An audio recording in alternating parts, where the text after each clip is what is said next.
कोई दिक्कत हुई साथ में डांस करना, कोई कहता हाथ पकड़ के डांस करो, कोई कहता कि तो हम लोग कह देते हैं हाथ पकड़ के डांस नहीं करते, दूर दूर से आप डांस करो। छोटा मंच, जितना छोटा मंच के प्रोग्राम करते हैं तो आदमी थोड़ा गलत नज़र से देखता है। सपना चौधरी भी डांस करती है। सपना चौधरी डांस करती है।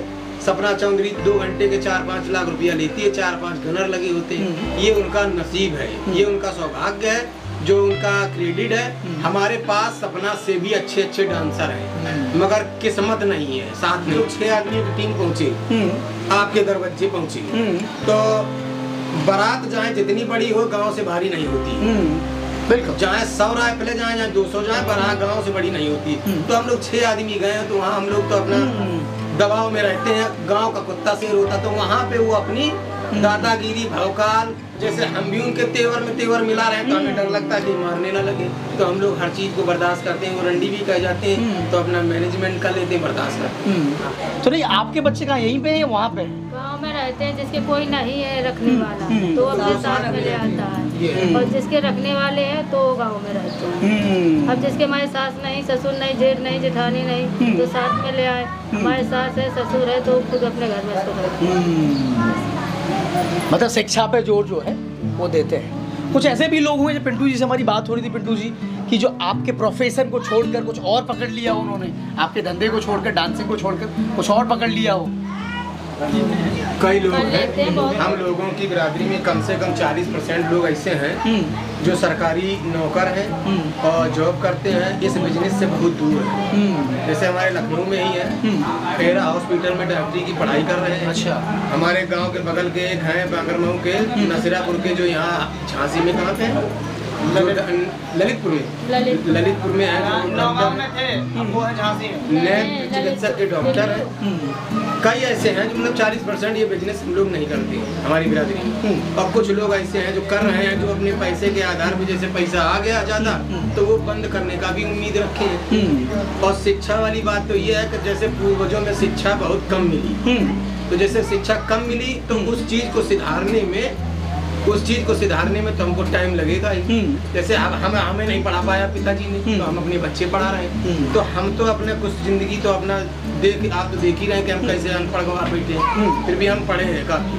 अब बच्चों को पढ़ा रहे हैं, अब पीढ़ी दर पीढ़ी सुधार हो रहा है शिक्षा में। बच्चों को पढ़ाने में और इस बिजनेस को छोड़ने में कुछ टाइम तो लगेगा भाई। इतना पूर्वजों का पैसा रखा हुआ तो है नहीं कि तुम बैठ के पढ़ाएं, या नौकरी सरकारी होती तो इस लाइन से हम दूर हो जाते। नहीं, बिजनेस आपका अच्छा है, छोड़ने के लिए कोई नहीं कह रहा है। लोग जरूर समय के साथ शिक्षित होंगे, अपनी सोच बदलेगी। बिजनेस अच्छा है और नहीं भी है। बिजनेस में बहुत लोग कहते हैं कि यार रंडी आ गई, तो ये बहुत कुछ हम लोगों को झेलना पड़ता है, बहुत लोग बर्दाश्त करना पड़ता है, तो झगड़ा हो जाता है। और ऊपर वाले की दया से हम लोग बच के आते हैं बहुत उम्मीदों के साथ, बहुत मैनेजमेंट करना पड़ता है। अब जब बच्चे तैयार होंगे, उनकी शिक्षा प्रसन्न होगी, जब उनको हम कहीं सेटिंग कर पाएंगे, तभी इस लाइन से दूर हो पाएंगे।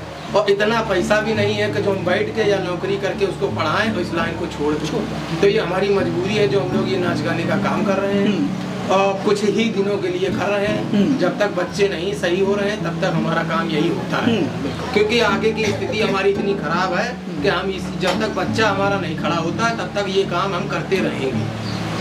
ये बताइए, जो शब्द इन्होंने बताया कि आपके पेशे को आप लोगों को रंडी कह के बुलाया जाता है, जो कि समाज में गाली के रूप में देखा जाता है, तो इस शब्द की क्या कहानी है कि लोग ऐसे ही बोलने लगे? कुछ इसका भी कुछ लोग ऐसे, जैसे यहाँ पे हम लोग बसेला में हैं, यहाँ आते तो यहाँ नहीं बोलते, उनकी हिम्मत ही नहीं यहाँ बात करने।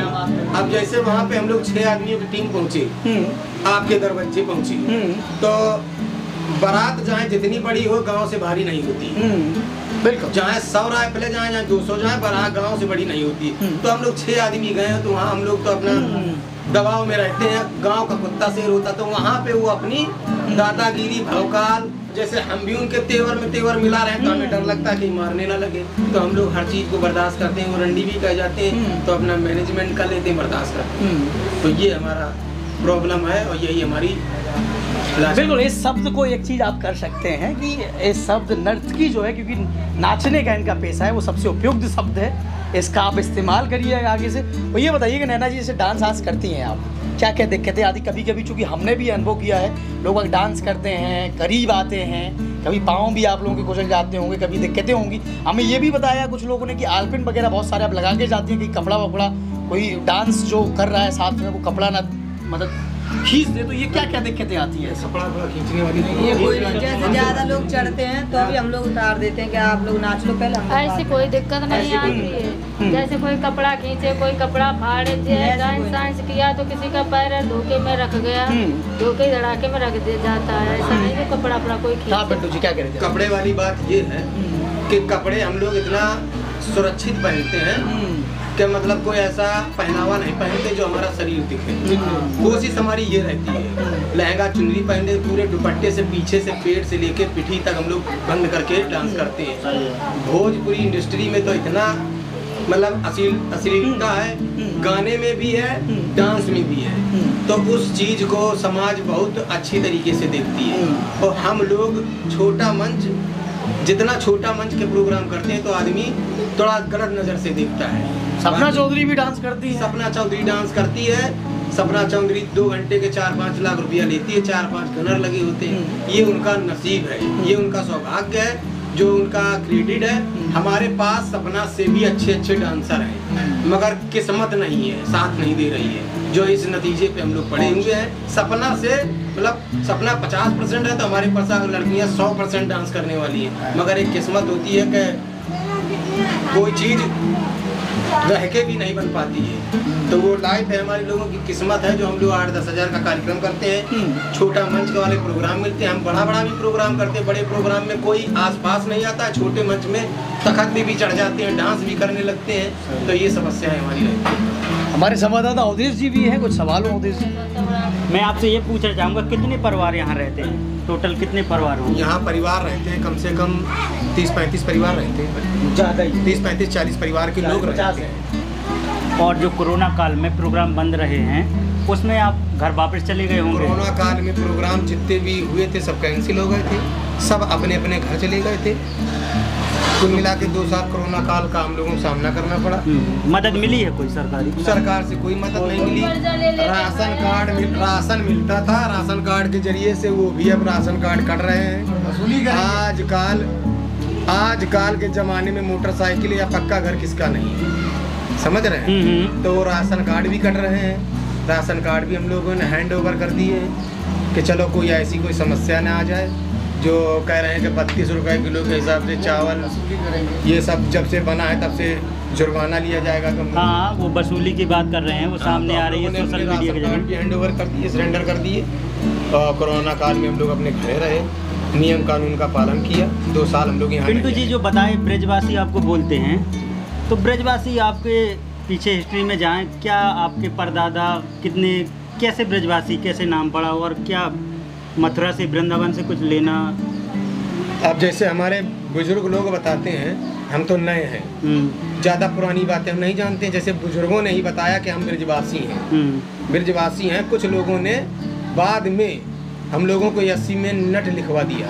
नट एससी कैटेगरी में नट लिखवा दिया। तो हम लोग इस समय हरजन में आते हैं जी।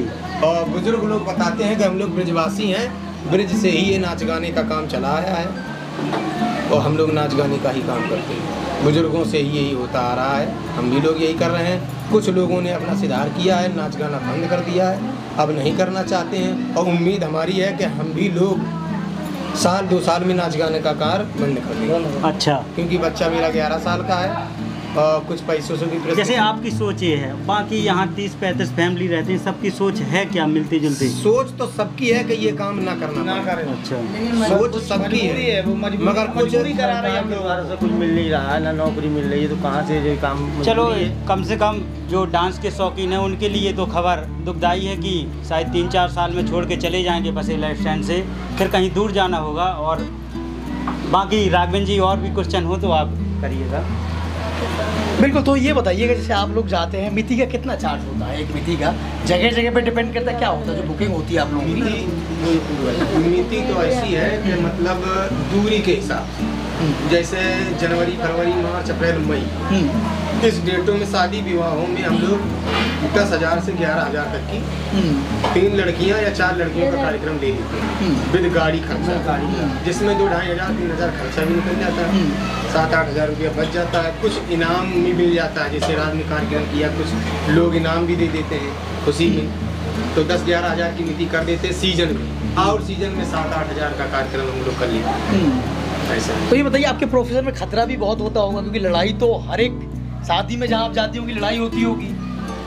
हम लोगों से लड़ाई नहीं होती, वो आपस में लड़े या कुछ भी। नहीं, कभी कभी खबरें ऐसी आती हैं कि गोली चल गई है, और वहाँ पे लोग भी होते हैं, कभी कभी डांसर होते हैं, उन्हें भी कभी कभी ऐसा हो जाता है। कहीं कहीं जिम्मेदारी जो ले जाते हैं उनकी पूरी जिम्मेदारी होती है सुरक्षा की। जिम्मेदारी पूरी ले जाता है। कभी कभी समस्या कुछ नाच गाने का बिजनेस है, ये कार्यक्रम ऑर्केस्ट्रा ऐसा है कि इसमें हल्का चांस रहता है लड़ाई झगड़े का, शराब मतलब शराब आदमी ज़्यादा पीता शादी विवाह तो कुछ चांस तो रहते ही हैं लड़ाई झगड़े के। बाकी हम लोग थोड़ा बहुत मैनेजमेंट कर लेते हैं। शादी विवाह हम लोग बारात का कार्यक्रम कम लेते हैं, मंडप खाने वाले का प्रोग्राम ज़्यादा लेते हैं। इसमें हमको ये लाभ मिलता है मंडप या खाने वाले दिन में कि ये प्रोग्राम घर पे होता है, दरवाजे पे होता है, दूल्हे के दरवाजे पे होता है, जहाँ उनकी बहनें, माता पिता और बड़े भाई, छोटे भाई सब लोग बैठे होते हैं, तो कुछ वहाँ पे नंगा नाच नहीं हो पाता है। और शादी वाले दिन का टीके वाले का प्रोग्राम हम लोग कतई नहीं लेते हैं, न टीके में हम लोग जाते हैं। ऐसे ही कहीं कहीं चले गए तो चले गए, जैसे बहुत ज़्यादा जिम्मेदारी या प्रेशर या बहुत जिम्मेदारी सबूत के साथ प्रोग्राम बनता तो जाते हैं टीके में, न हम लोग टीके में नहीं जाते, खाने या मंडप वाले का कार्यक्रम करते हैं, जहाँ माता भी होती है, उनकी भैया भी होते हैं, पिता भी होते हैं, तो वहाँ ना चढ़ते रिश्तेदार नंगे कर पाते हैं और ना उतरते कर पाते हैं। तो जहाँ तक होता है हम लोग अच्छा ही प्रोग्राम लेते हैं, गड़बड़ प्रोग्राम नहीं। तो ये बताइए कि नैना जी, शुरुआत में जब आपने डांसिंग शुरुआत की होगी, स्टेज पे गई होंगी, और जो अश्लील गाने जो कि बजते हैं स्टेजेस पे, तो शुरुआत में तो बहुत दिक्कत हुई होगी, मान लो अब हो सकता है अब उसमें ढल गई हो आप, तो ये मतलब अगर मना करें तो होता है ऐसा कि मान जाए सामने वाली पार्टी, नहीं इन गानों पे डांस करेंगे, इन पे नहीं करेंगे, ऐसा होता है कभी? आप लोगों ने कभी रखा हो, बात रखी हो अपनी? डांस अश्लीलता गाना, उस पर हम क्या रोक लगाएं जब अश्लीलता गाना भोजपुरी इंडस्ट्री से या हिंदी फिल्मों से बन के आ रहा है और सरकारी टैक्स पैड से बन के आ रहा है, सरकार भी इनको परमिशन दे रही है, तो हम कौन है उसको रोकने वाले?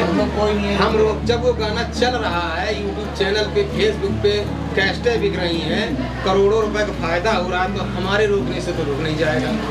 अब कोशिश ये रहती है कि जैसे माताएं बहनें बैठी हैं और अश्लीलता गाना बज रहा है, तो हमारे कहने से नहीं बंद कर रहे, तो जैसे समाज में कुछ अच्छे भी आदमी बैठे होते हैं, भैया ये गाना बंद कर दो, ये ना बजाओ, बहनें बैठी, तो उनकी मान जाते हैं, हमारी नहीं मानते। तो हमारा तो काम है डांस करना, और अश्लीलते वाला गाना जब बन रहा है उस पर रोक नहीं है, तो हमारे रोकने से क्या होगा?